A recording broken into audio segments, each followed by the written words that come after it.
All right. So, hi, Michael. Hello. Hi. My name is Ravi, and I'm from Wefit News.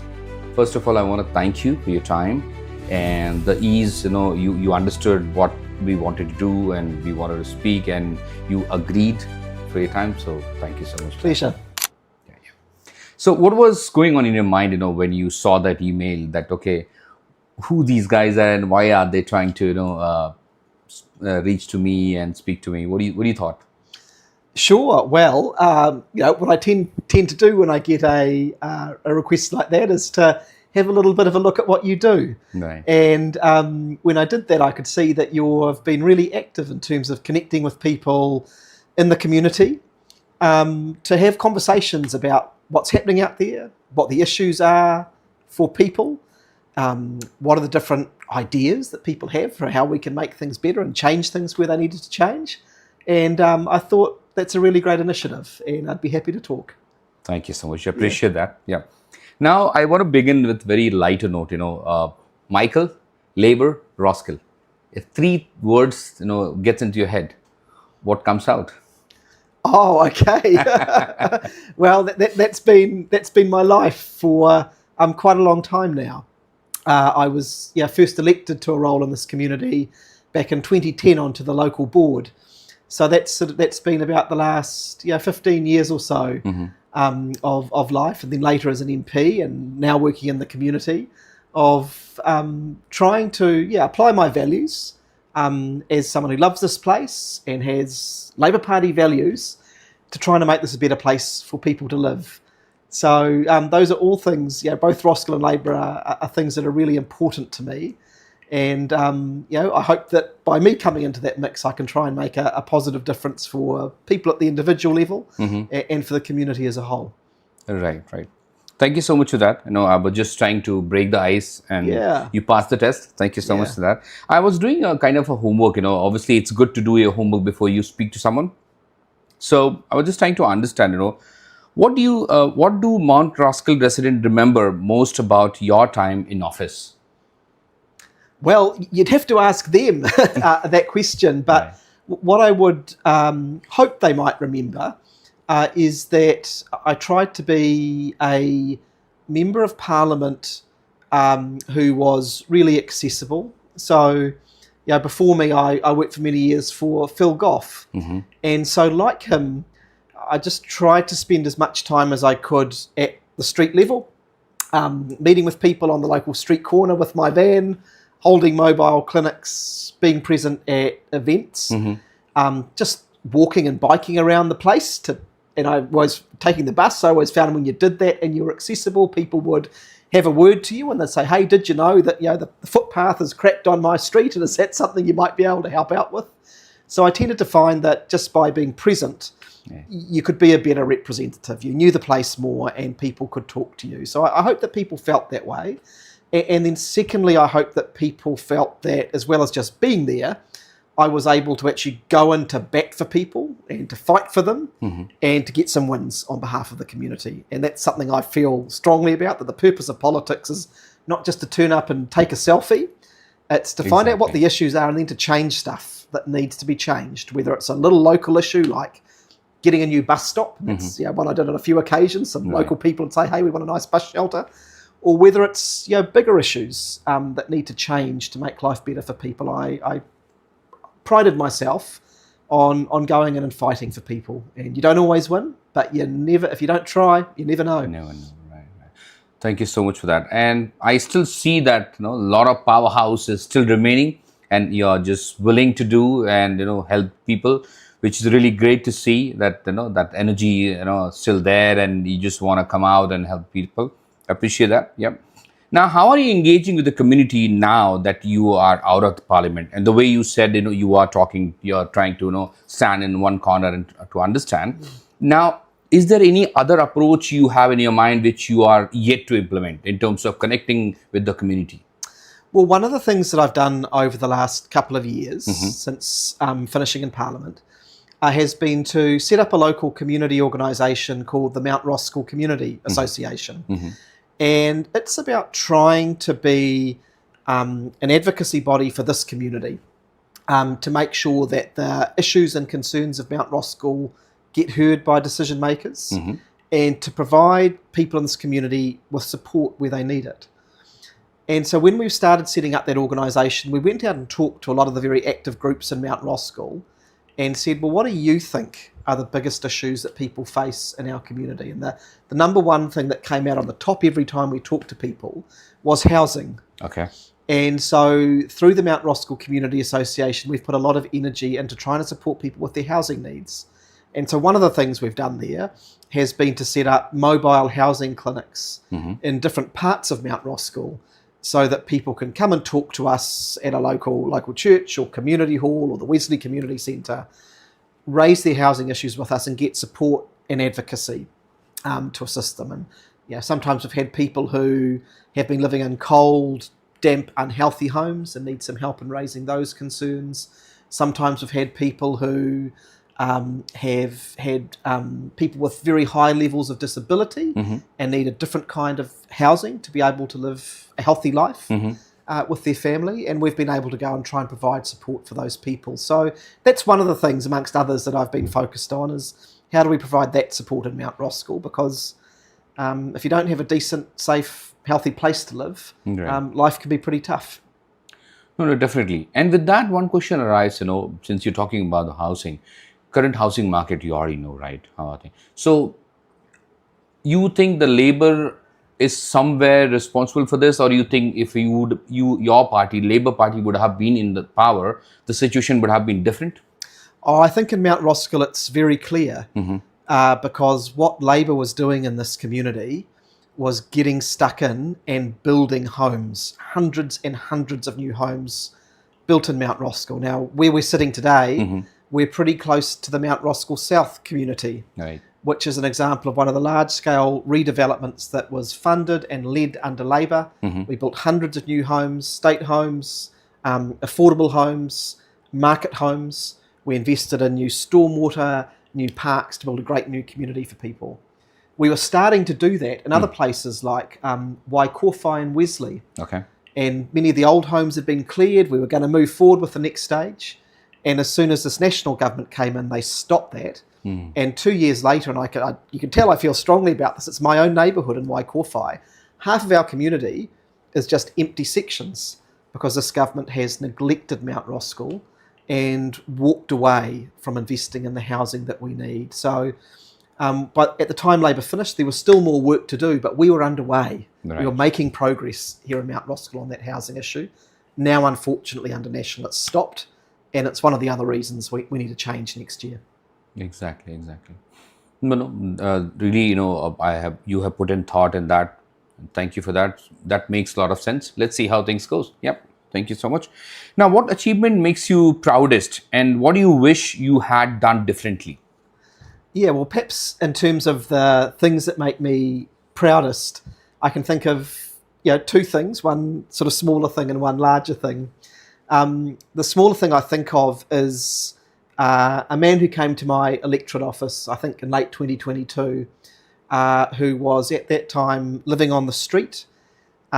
He had lost his housing, he had a range of complex problems in his life, and he'd gone to government agencies, he'd tried to get help, and nothing had worked. And he came to us as a last resort, and we were able to work alongside him, advocate for him, and get him into a really basic but safe, decent state house here in Mount Roskill.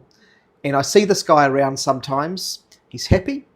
He started a small local business in his community. Nice. His life has just improved because we were able to support him and help him out with this particular problem in his life. And that's not a big issue that affects thousands of people. It was one person's life. But we were able to make a difference, and that makes me feel proud. The second thing that I'll say, which is one of those bigger things, is that I continue to be really, really proud of what we did as a government to save the lives of people in this community around Mount Roskill during COVID. And, as the years have gone by, sometimes our memories dim a little bit, but we face the risk of thousands of people, particularly our treasured older people and people with vulnerabilities, becoming very sick and dying if we didn't take action. And through the leadership of our government, we were able to lead the world in terms of limiting the number of people who were made very sick or who lost their lives in that period. There are people who are here today who wouldn't be here if it wasn't for what we did. And it was really hard. We had to make difficult choices, and sometimes we got criticised for that. That's what it's like being in leadership. But we made those calls, and that is something that I do feel proud of. And then you ask, well, what might we have done different? What I have done differently, or what are my reflections on that period? Which is a really good question.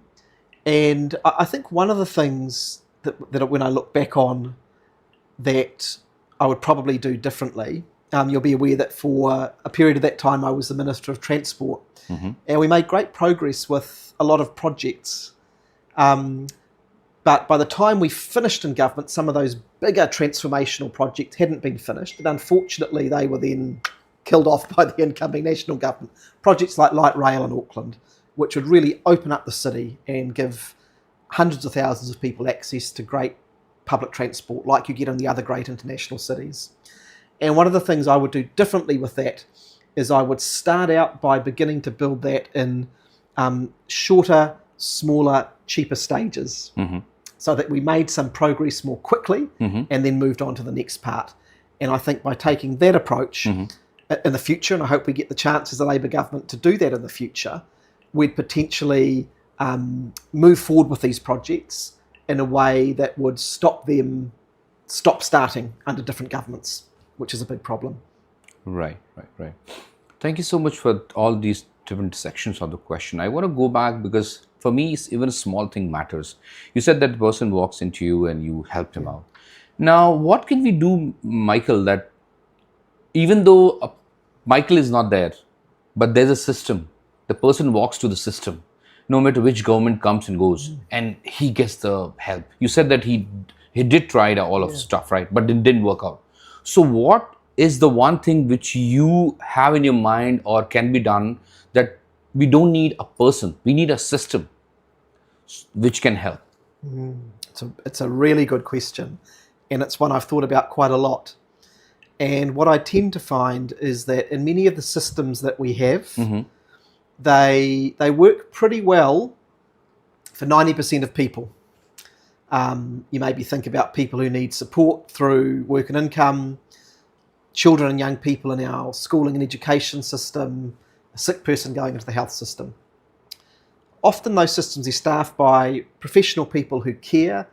They have systems and processes that have been worked out in a logical way, and most of the time it works okay. But you then have, I don't know, maybe 5 or 10% of situations where it doesn't. Right. Where maybe the person you're dealing with has a whole lot of baggage. Maybe they've got a mental health problem. Maybe they have a problem expressing themselves and they then get frustrated, and that creates a barrier in terms of understanding what needs to be done. Maybe the person isn't very literate. So when it comes to providing information or filling out forms, they're embarrassed and they don't do it. And so you've got to have a system that has the rules and systems and processes, and then has some human agency and some judgment, so that when you're dealing with those people and those kind of situations, you're able to adjust. You're able to treat that person as an individual, Right. and provide them with the support that they need to be able to do well. And sometimes our systems can be a bit too bureaucratic, and they don't quite have that human touch. Immigration system is another great example of that. So that's sort of how I think about it. You need solid systems that most people can access, and then you need a little bit of flexibility to make sure it works well for everyone. Right. Because if we leave people behind, it harms all of us ultimately. Exactly. And you did mention, you did advocating for that person, and that's how things was able to work. So that's what, because this country is so beautiful, and there are things which are always, good for goodness, but there are things which you yourself talking about that it requires advocating. And if we get rid of that, if we make it straight that, okay, needy is there and there is a system, he gets the things done. But I'm sure, things will get sorted and the life will change coming forward. Well, we've all got an interest in it. Exactly. We're all connected. And so, you take an issue that's been in the news the last couple of days, homelessness in our city. Now, if you don't find a way of supporting those people who are living on the streets and getting them into safe housing and working with them on their other issues, there's a broader social cost. Right. And that's upsetting some people at the moment. But you've actually got to get in behind the issue at the start of it. You can't just say, well, get rid of these homeless people, get them off the streets, which is what the current government's talking about. You've actually got to find the core problem and then make sure that you're fixing that at the base. Same with crime. We know that if people have good jobs, if young people have hope, we have decent housing, most of your crime problems will not be there. Right. So let's actually go back to those source problems and give people hope and opportunity. Exactly. So it has to be treated at the root level. Absolutely. Yeah. Well said. Thank you. Thank you so much. Now I've divided my question, based on different categories. So the first category is flood recovery and climate, control. So did the 2023 flood response under your leadership meet community expectation? It was an unprecedented event, really. And I remember in this community, not only about 200 metres away from where we are today, we had entire streets and homes where the water was this high on the wall. Right. Cars were floating down the street. Whole neighbourhoods were basically devastated. People couldn't live there. They had to be moved out. And so it was an event, and that was in suburbs all over Mount Roskill and Auckland. And then we had actually two events. We had those floods over anniversary weekend, and then Cyclone Gabrielle was 2 weeks ago. So it was this double blow, which we'd never sort of experienced before. Exactly. So I think when you look at the response, there are definitely things that when you look back, you can say you've got to learn lessons and try and do things better. But in terms of the government's response, we made very clear from the beginning that we would provide every bit of support that we could. That we would come in and back up the council, who sort of have the immediate job of working with local communities, and that we would then provide funding to support the recovery and how you build long-term resilience. So I was one of the ministers who helped to design the big package that in the end has enabled council to work with people in those flood-prone areas who, weren't living in a safe place, for their properties to be able to purchase, to enable those people to move on. Right. So we came in with a lot of support afterwards. But look, any event like that, you've got to look back and you've got to then assess, well, if it's going to happen again, what are the things that we could improve? And I think we've always got to be open to that. Definitely. Yeah. Thank you. Thank you so much for that answer. Now, what did you personally do to help 49 families still facing Category 3, buyouts? Yeah. Well, that was the first thing that I did, which was I was part of a government and one of the ministers involved who set up that scheme. And so the way that worked is that government contributed about $500 million to partner with councils in order to be able to create a buyout scheme so that those Category 3 people who, as I say, were not living in safe places and were worried they would be flooded again, had an option to be able to move on with their lives. But then also what then happens under that program is that after council purchases those homes, the land then gets used to manage water better. So that the next time there's a big flood, we have catch pits, we have water retention areas, we have soakage areas, and other houses don't get so badly affected. So I feel pretty good about how that scheme was developed. Unfortunately, the current government hasn't continued on with it, even though we know we have more need. Right. But then the other thing that was important was that we provided as much direct support at the local level to people working their way through that. And so as MP, one of the things, and after being an MP, I've tried to do as much as possible is just to be able to meet with those people, to help them advocate if they're having problems dealing with council and the buyout process, and to try and speed up the process. So, I remember working in particular with a group of residents in the Balmoral area who felt that the process was taking a really long time and it was very stressful for them. And so something I did was to try and come in behind them and put some positive pressure on council to be more responsive to the needs of those residents. Currently, I'm working with a group of residents in the Upper Foe area, sort of around White Swan, where they continue to have serious flooding. to try and advocate for council to make the investments that are going to make that area a safe and resilient place to live in. The council currently has not made those commitments. Okay. So I'm working with those residents to be able to raise their concern up and say to council, you've got a duty and a responsibility to manage this issue now that you know about it. Yeah, right. No, very well said. And I'm sure, everybody will agree that the flood in the Gabriel, that was unfortunate, which is obviously in nobody's control. And I pray that Auckland has to never face that kind of situation ever again. Yeah. Well, unfortunately, I think we will. And I think we have to be honest about this. Yeah. We're living in an era of climate change. And we will get more of these types of events in the future. No one can say exactly when they will be. Right. So we must put the steps in place to be ready for them so that people will be safe. And we have to remember over those 2 events in 2023, about 10 people lost their lives, Yes. as well as many people having huge financial losses and huge strain on their mental health.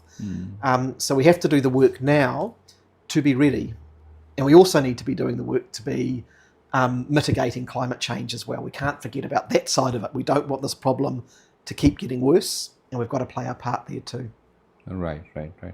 Let's see how, we are planning to deal. But yeah, there's something you rightly said, that these kind of issues keep occurring and we have to be prepared for the future. Yep.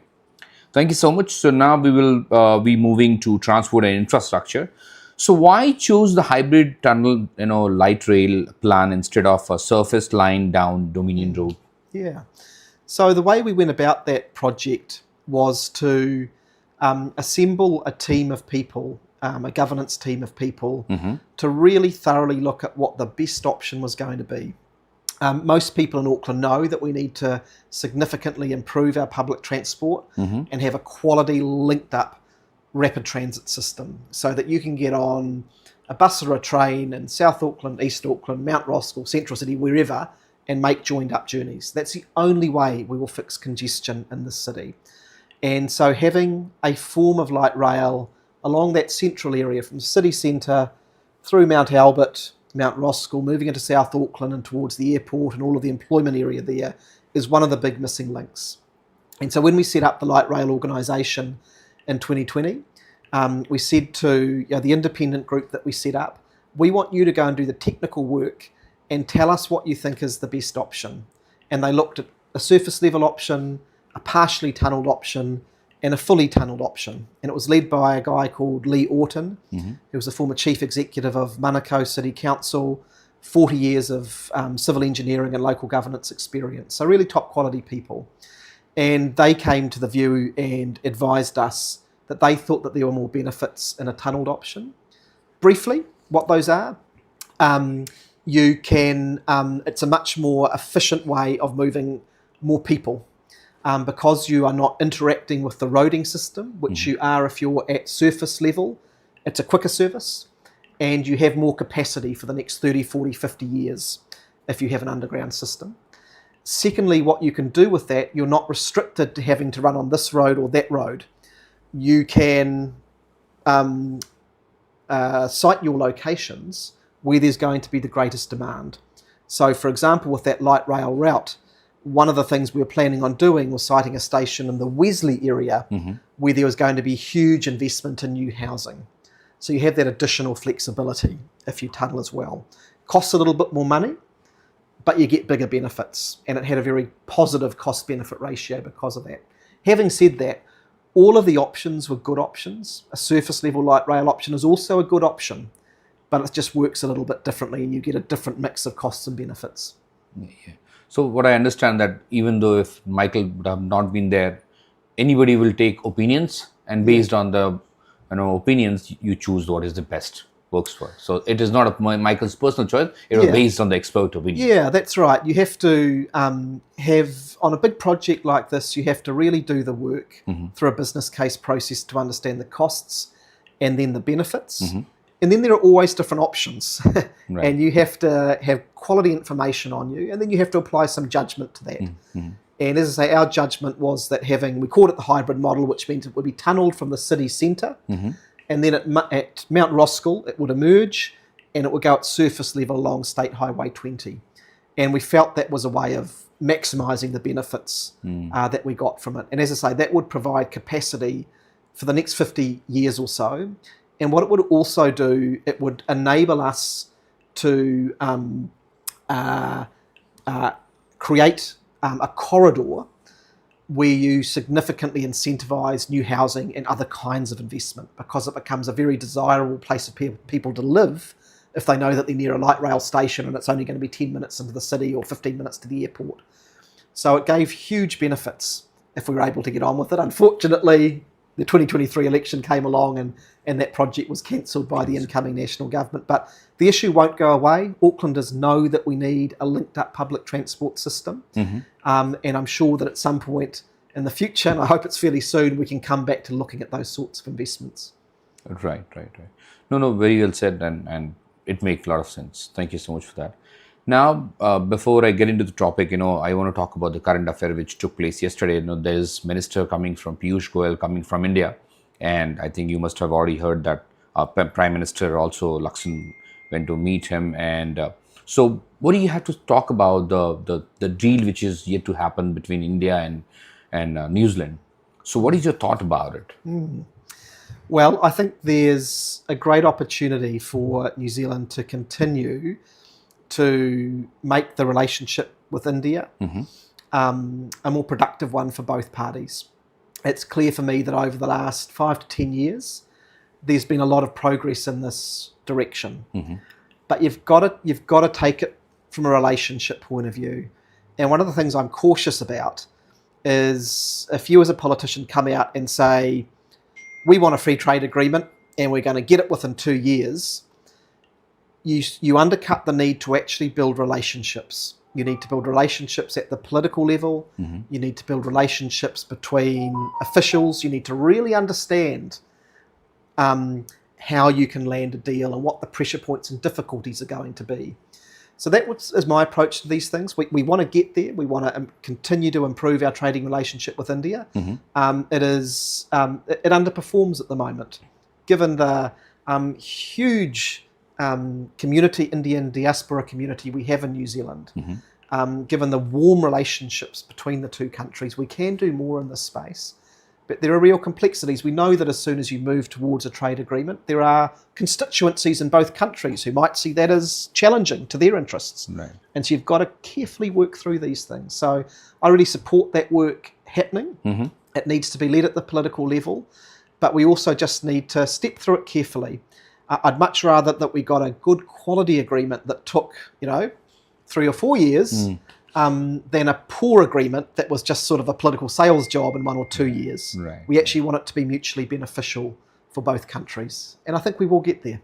Exactly. And certainly it's something that the Labour Party supports and wants to lean into. No, I'm glad to hear that you have similar thoughts. But I just wanted to get into, take a step back and talk to you about that. Was there any initiative taken by Labour government when you guys were in power, or you think that everything what we are seeing on the surface has been done by national government? What's the reality behind it?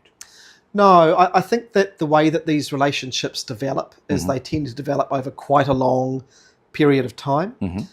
So look, certainly I was in New Zealand on multiple occasions in meetings that involved visiting Indian ministers and dignitaries and officials, where the need to improve the trading relationship was highlighted.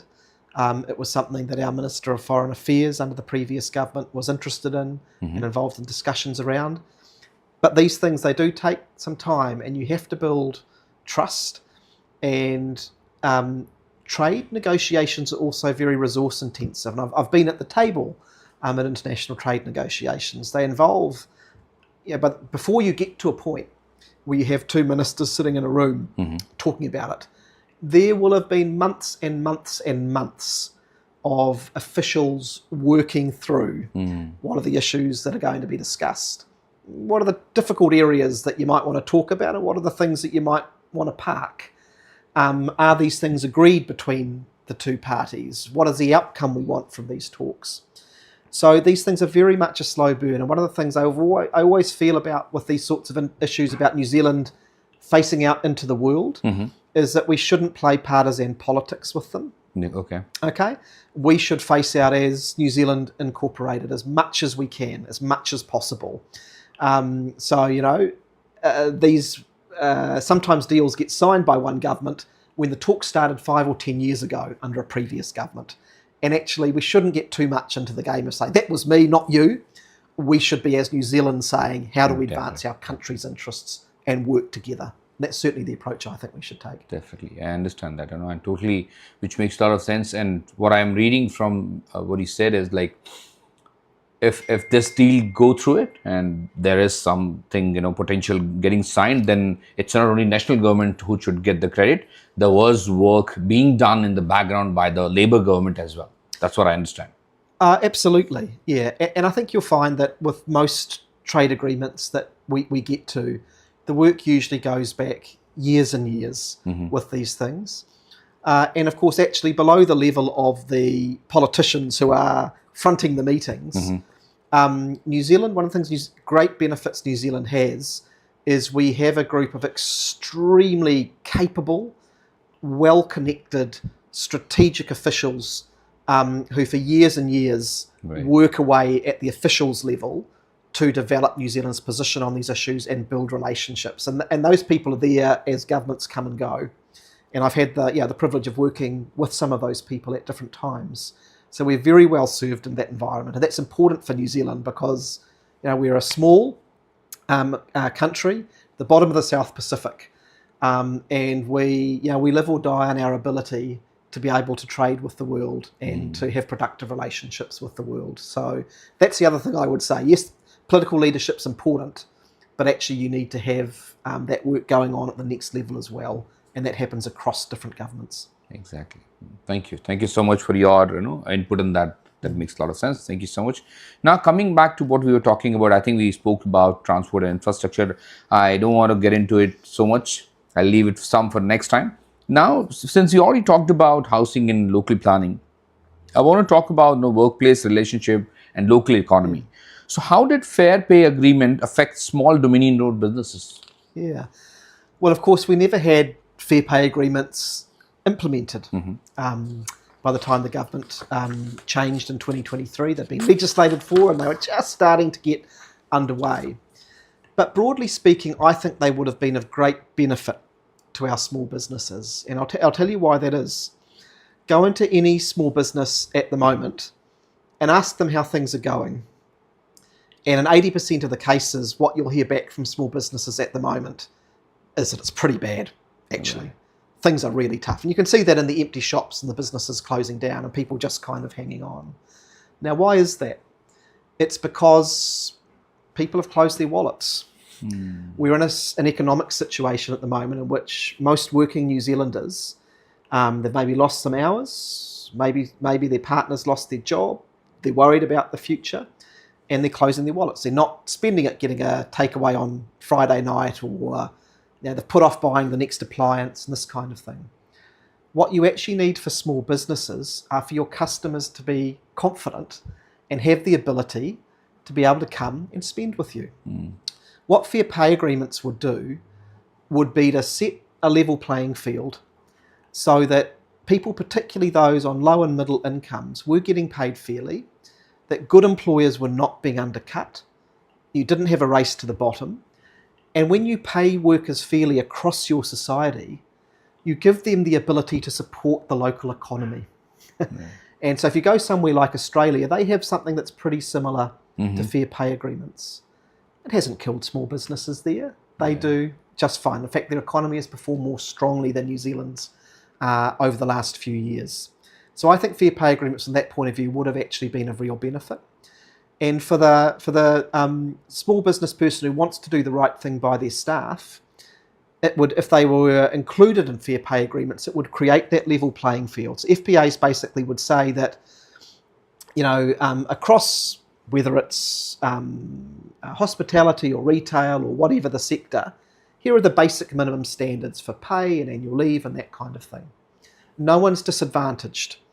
Everyone has to be at that level. And so if you're the small business person who wants to treat your staff well and give them a fair go, the problem you've got at the moment is that someone can open up next door to you and they can pay the lowest wages, the poorest conditions, and outcompete you. Right. And you'd stop that with fair pay agreements because everyone would be on the same playing field. So while there was a bit of talk, I'm a bit worried about this, it might affect small businesses, I think all of the international evidence is it would actually be a positive thing for small businesses. Yeah, yeah. So when you started speaking about fair pay, I was speaking to someone else, from the party, and I got to hear that this is something which is really need to be taken care. Now I understand, if you look at the issue of this fair pay, you see a lot of migrations are happening. People are moving from here to Australia, right? And what I see is that if a person is getting paid well, obviously they will come back and they will try to spend money. Yeah. What you just said.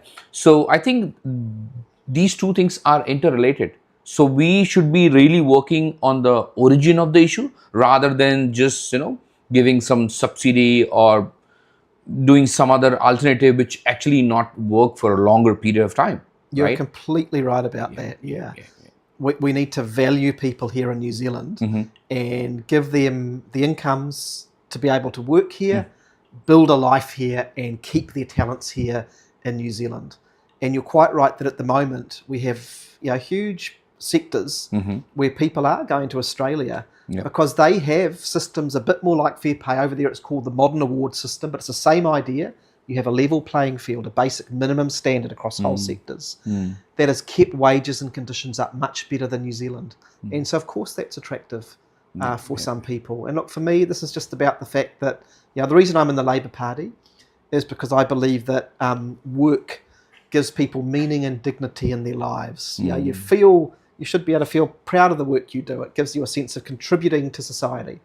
So we should value work and value workers. And too often in the systems we have in New Zealand at the moment, we don't. And some of the people doing really important work in our society, I think, for example, about the care and support workers who look after our sick, who look after our elderly, grandparents when they need care in their home and this kind of thing. Those people just had their pay equity settlement killed off by this government.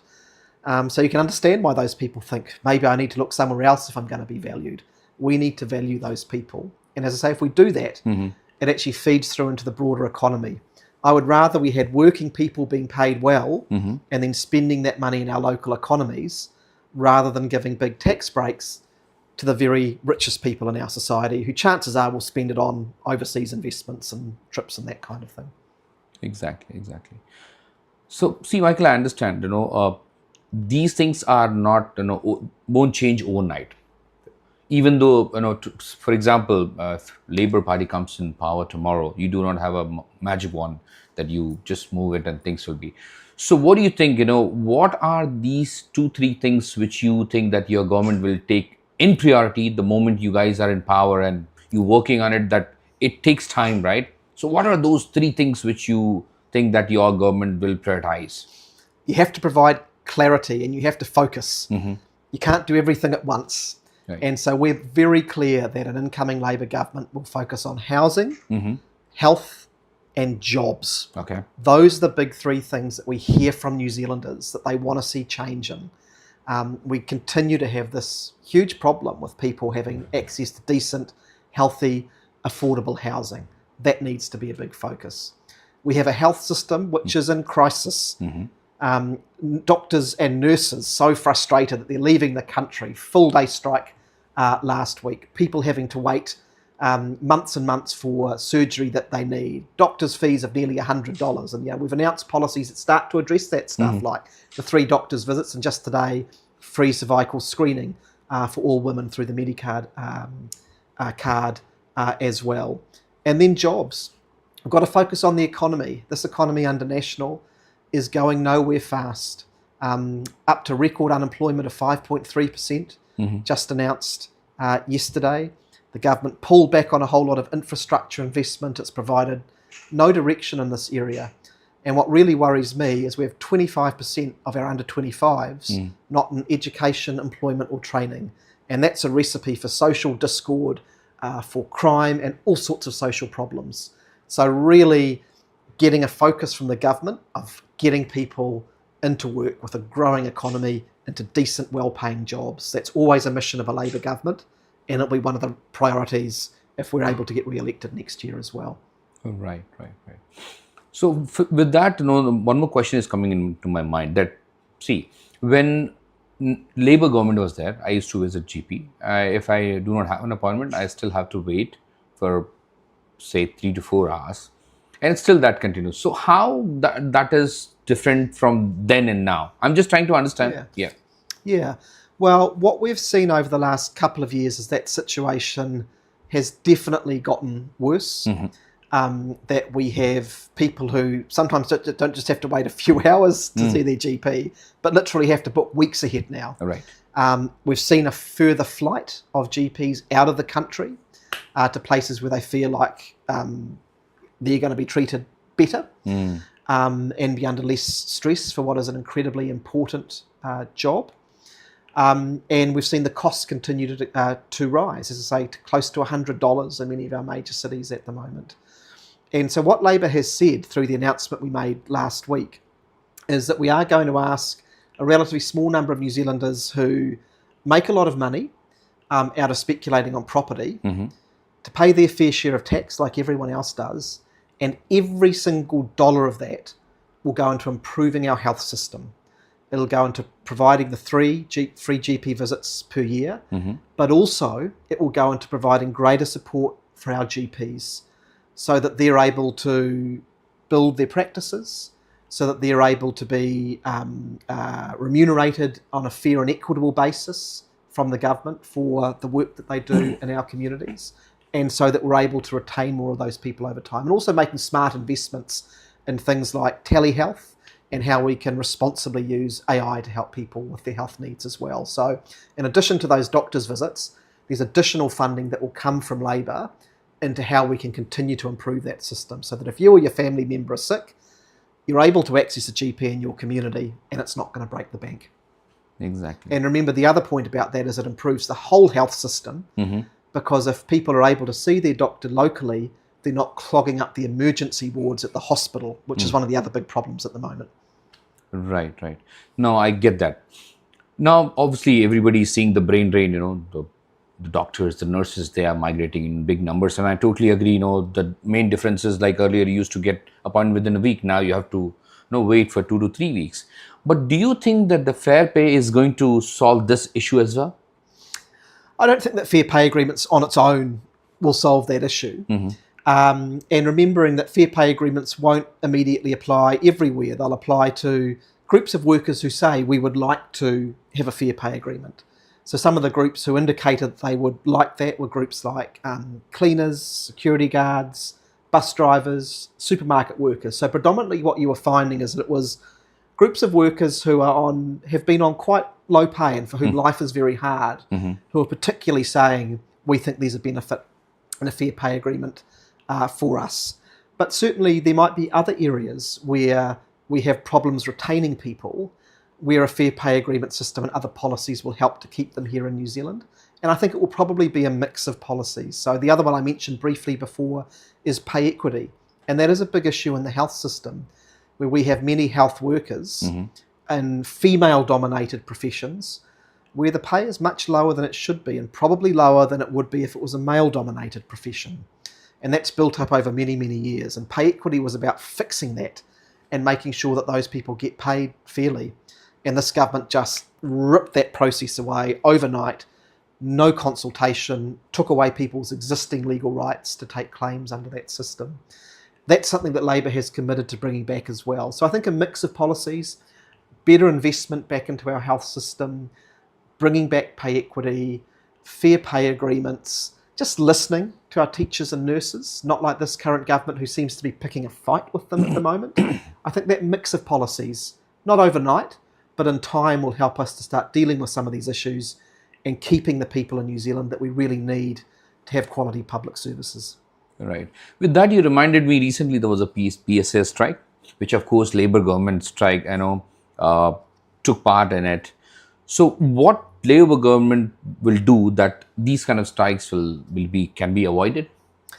Well, we'll invest properly in our public services. And really what was happening on the day of that strike a few weeks ago, and it was an historic strike. It's been over about 46 years since we had a strike of that size, and it showed the level of frustration. It was nurses, teachers, mental health nurses, firefighters and other groups. And they weren't just saying address our pay. That was a part of the issue because we do need to pay them appropriately and fairly if we want to keep these critical people in New Zealand. But the firefighters were saying things like, we don't have sufficient investment in our fire trucks, and we're worried that they keep breaking down, and it's going to risk people's lives. The nurses are saying not just pay, but we're understaffed because this government has stopped hiring nurses in some places, and that's why patients who are very sick are having to wait hours and hours in EDs and places like this. So what you can absolutely be sure of under Labour, as compared to this national government, is that we'll be making those investments into our public services that start to deal with some of those issues. We are the party of public services for New Zealanders.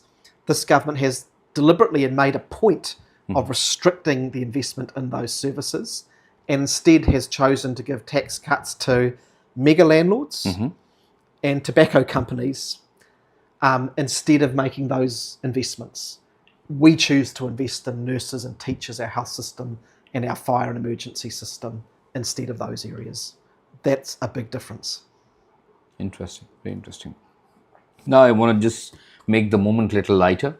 This section is called Know Your MP. So we want to know about Michael, what brings you into the politics? What was the story behind it? And what motivated? Was this from the very beginning that you always wanted to be in this, or your profession? How did you get it? Just tell us a little story so people can get in, especially the new generation, if they can take some inspiration from you. Sure. Since I was a kid, I had an interest in politics. And I just liked the way in which it's the way that we can change things. We sometimes get grumpy and frustrated about things we don't like. Well, the political system is one of the ways that we can make changes, and I've always just been fascinated with that process. I moved into Mount Roskill with my wonderful wife. She was my partner then, Julie, in 2003. So we've been here over 20 years. And, when we came here, we decided we wanted to make this place our home. We wanted to raise a family here, and we still live in the same house in Waikowhai. It's been an amazing community for us. And so for me, in this community, being in politics, and the reason I was drawn to it is because I love this place. It's given me and my family everything that we have. Our kids go to our local public schools. We spend our weekends at the local parks. We've made our friends here. When we need help, our wonderful neighbour, we'll do anything to help our family. And politics for me in Mount Roskill has been about how can I support other people in this community to have good lives. So for me, it's about not just how you lead, but how you serve. I think that's the way that you want to look at politics, and it's how you can best make a difference for the people around you. So can I say that Michael was meant for politics? Well, in a democracy, it's always for the voters to decide that. Yeah, right. But it's something that I continue to have a huge passion for. And you've mentioned some things that I really care about when we've been talking. That issue of ongoing climate change, how an unstable climate is going to affect this community. More people in Mount Roskill were affected by that flooding than any other community in Auckland. Well, we need political representatives who will fight for our communities and will make sure that the investment comes here to make sure that it's safe to live here. And the next time we have a big storm like that, we don't have people terrified for their lives and hundreds of homes flooded. So that kind of thing drives me on. The fact that we have so many people in this community who work really hard, whether it's in small business or in some of those jobs that we talked about, care and support workers, nurses, people in our supermarkets. And life is just, they work really hard. They're doing everything they should. And life's just still harder than it should be. They should be paid fairly. They should have affordable housing. And the fixes to these things in our political system are not super quick. But they're things that we can do better in. And that's what I'm really drawn to. And I suppose finally the thing I'd say is that, as people know, I lost the seat back in 2023. I had a really bad year that year, actually. And it's actually when you go to the bottom, when you lose, when things go wrong for you, that's when you really know who you are and what you want to do. And I certainly feel like this is an area that I still really care about and want to contribute to. Right. Oh, very nice to hear that. So, if I want to know about Michael, so what was your schooling? Where you did schooling? What was your education you want to talk about? Yeah. So I grew up in Pakuranga, in East Auckland. My mum and dad still live in the same place that I grew up in. And had a great childhood out there. Went to the local primary school, Wakaaranga Primary School, on to Pakuranga College, and then Auckland University later on. And it was just kind of a normal suburban childhood. It's a big park out there called Lloyd Elsmore Park, and I played cricket there. I played badminton and other sports out there. Went on crazy biking adventures at the weekend with my mates. Right. And still have friends from that time that I meet with and are really important to me as well. But as I say, all through that period, I felt interested in politics. My parents weren't involved in politics in any big way. Didn't talk about politics a whole lot, but I certainly learned from my mum. My mum just cared about people being treated fairly. She was a Plunket nurse, and I do remember her sometimes. I remember one time, must have been 8 or 9, and there were a group of, I remember it was cleaners, and they were protesting for fairer pay, and I remember my mum beeping her horn in support of them, and me asking my mum, hey, what's that all about? And she was just able to just talk to me about it. It's the fact that, here are these people who do really important work and they deserve a fair go as well. So I wasn't raised in a political household, but I was raised in a household and a community in which I learned about how you treat people fairly and give them a fair go. And I think that's very much shaped my outlook in life. Nice, very nice. So what Michael is reading nowadays? What am I reading? Yeah. I'm reading, the book I'm currently reading is a book that's about, sounds very boring to most people, it's about political communication. Nice. And it's about how in the era of Donald Trump, these things have changed, and people don't want super scripted, robotic sounding lines from politicians and political leaders. They want to kind of hear the stories that are real. They want to hear that politicians know what it's like on the ground. They kind of don't mind so much that maybe that most politicians are imperfect. They want to know that they're real. And so that's been a really interesting read. And then the other book I've recently read is called The New Silk Roads. It's a great book by a guy called Peter Frankopan. And it's about these amazing routes of trade and communication that connected Asia, India, East Asia, South India, Asia, and Europe for thousands of years, right up to the current day, in fact. And it's been a great book in terms of thinking about geopolitics in our world and what is a very unstable era. Right. And actually, sometimes by looking to our history, we can learn some real lessons about how we can function better as human beings and relate to each other. Nice, very nice, very nice. So what are the things Michael doesn't come out of the house without them? What don't I come out of the house with?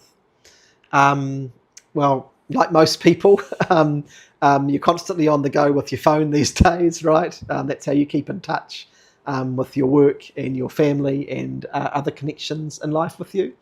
I also always have on my phone and in my bag, I love cryptic crosswords. If I have, 10, 15 minutes over my lunch break or something, I love doing a little cryptic crossword. Wow. Really gets your brain. It was something my grandma used to do, and I could never work them out when I was a kid.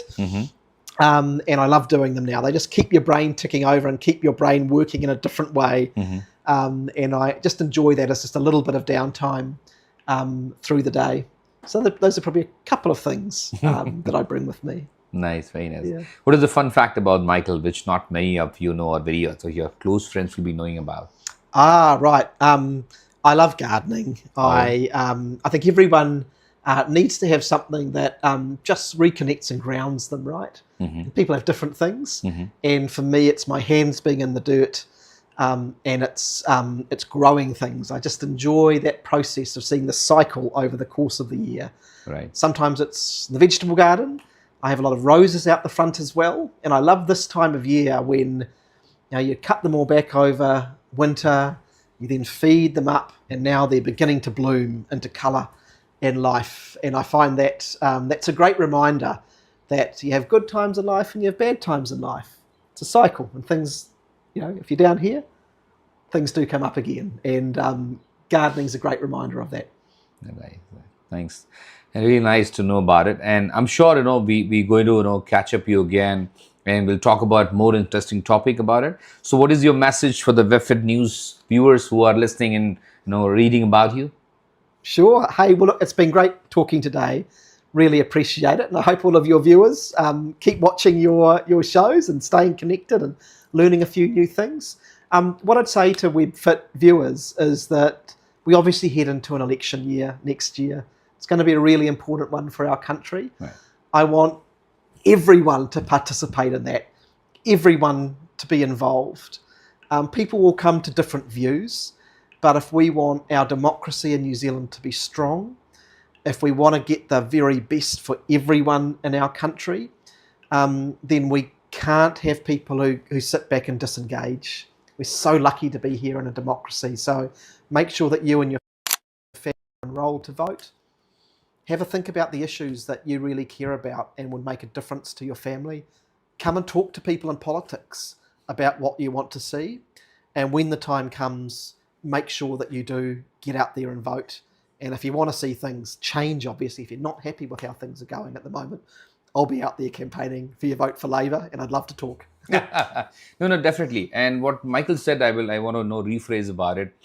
See, in the local election, the kind of turnout was really bad, I'll say, very low, which should not be the case. And like Michael said, you at least come out of the houses and vote for it. Register yourself, because that is something you will have your say. If you are not voting out, that means you are just not caring about it, which is not at all good, for democracy. So yes, please vote and have your views. Thank you so much. And great talking to you, Michael. It was Thank really, you. a very great conversation.